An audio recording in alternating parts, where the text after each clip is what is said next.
یہ mental torture ہے. آپ یہ اس لیے کر رہے ہیں تاکہ میں ٹوٹ جاؤں. ہمارے ساتھ جہاں پہ جو جیسے سارا کچھ بند ہے، ملاقاتیں ساری بند ہیں، فیملی کے ساتھ ملاقاتیں بند ہیں. اس وقت ان کو کتابیں نہیں دی جاتی، بچوں سے بات نہیں کرنے جاتی، اور سالیٹری کنفائنمنٹ میں بشرا بی بی اور عمران خان دونوں ہیں. تو انہوں نے یہ کہا ہے کہ اگر آپ کا خیال ہے کہ میں یا بشرا بی بی ٹوٹ جائیں گے، ہم نے لا الہ الا اللہ کلمہ پڑھا ہوا ہے اور ہم نے یہ عہد کیا ہوا ہے کہ یزیدیت اور فرعونیت کے آگے سر نہیں جھکائیں گے کیونکہ یہ شرک ہے.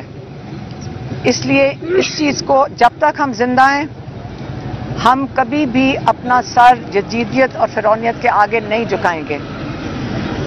دوسرا پوائنٹ، نے یہ پیغام عاصم منیر صاحب کو ڈائریکٹلی بھیجا ہے اور یہ میں ان کا میسج آپ تک پہنچا رہی ہوں جو عمران خان نے کہا ہے. عمران خان نے کہا ہے کہ آپ نے جو ہماری جو جیل میں ہمارے ساتھ ظلم ہو رہا ہے، اگر آپ بات بند کر دیں پھر میں بات کر لوں گی. بندوں کو تھوڑا پیچھے کر کے میڈم تھوڑا پیچھے کر دیں پلیز.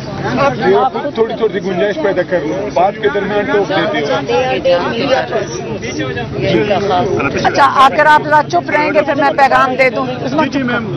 اچھا، عمران خان کا پیغام یہ عاصم منیر کے لیے ہے.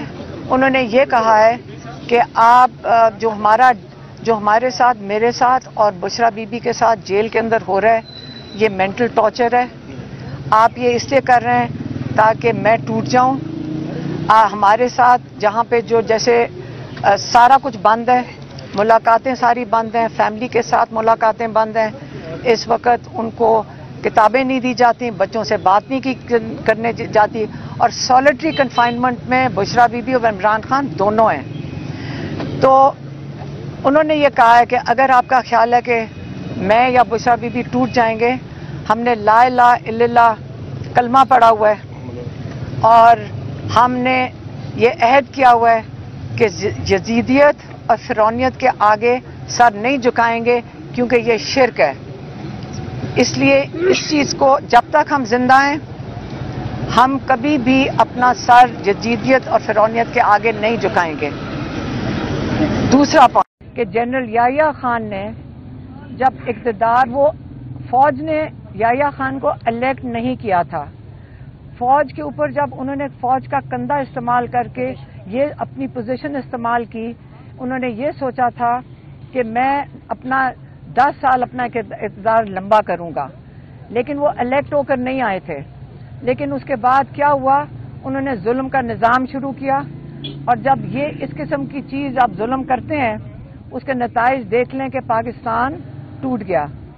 اب عاصم منیر صاحب، آپ کو میں یہ کہنا چاہتا ہوں کہ آپ اس وقت فوج نے آپ کو الیکٹ نہیں کیا ہے.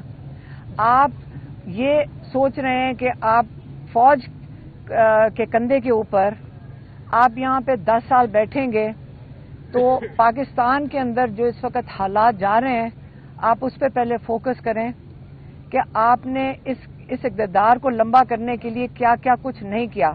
پہلے جمہوریت، پہلے آپ نے 9 مئی کیا جو فالس فلیگ تھا، تاکہ آپ پی ٹی آئی کو اس بہانے سے مکمل طور پہ کرش کر دیں.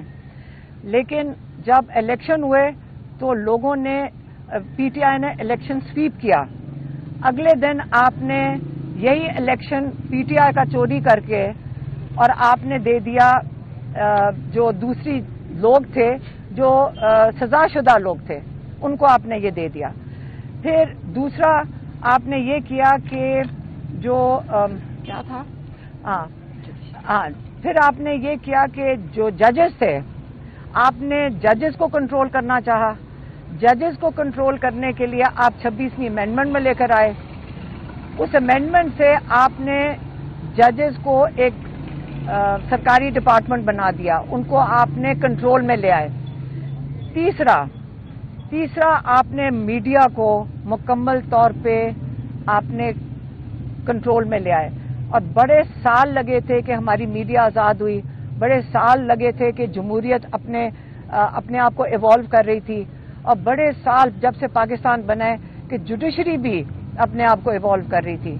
تو آپ نے یہ تینوں چیزوں کو اس وقت آپ نے بالکل رول آف لا کو ختم کر دیا ہے, آپ نے جمہوریت کو ختم کر دیا ہے, اور آپ نے جو ہیومن رائٹس ابیوز ہے, جو اس وقت پاکستان میں جو ظلم کی آپ نے داستانیں اس وقت کھلی ہوئی ہیں جب سے 9 مئی ہوا ہے, وہ تو سب کے سامنے ہے.